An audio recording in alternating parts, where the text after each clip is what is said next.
અમદાવાદના Vastrapur police station વિસ્તારના આદિત્ય ફ્લેટમાં ચોરીના કેસમાં પોલીસે આરોપીઓને દબોચી લીધા। જે કંપની તરફથી આવેલા 3 કર્મચારીઓ સફાઈના બહાને ઘરમાં પ્રવેશ્યા બાદ મહિલાની નજર ચૂકવી વિશ્વાસમાં રાખી રૂમમાં ગયા।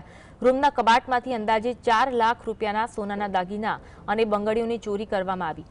જમવાનું કહેતા મહિલાએ કબાટ ચેક કરતા દાગીના ખોવાયેલા હોવાનું જણાયું। તપાસ દરમિયાન જાણવા મળ્યું કે ત્રણેય આરોપી મૂળ રાજસ્થાનના છે। તેમાંથી 2 આરોપી અમદાવાદ પરત ફરતા વેળાએ પોલીસે પકડી પાડ્યા હતા, જ્યારે ત્રીજો આરોપી અર્જુન પોતાની સગાઈ માટે વતન ગયેલો હતો, જ્યાંથી પોલીસે તેને પણ ઝડપી લીધો।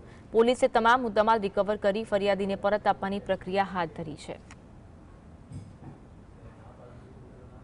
અને 4 લાખ રૂપિયા જે માતબર રકમના ઘરેણામાં સોનાનો સેટ, સોનાની બંગડી, બ્રેસલેટ અને કૃષ્ણ ભગવાનનું પેન્ડલ વાળો સોનાનું કુલ 4 લાખ રૂપિયાનો મુદ્દામાલ ચોરી ગયેલા।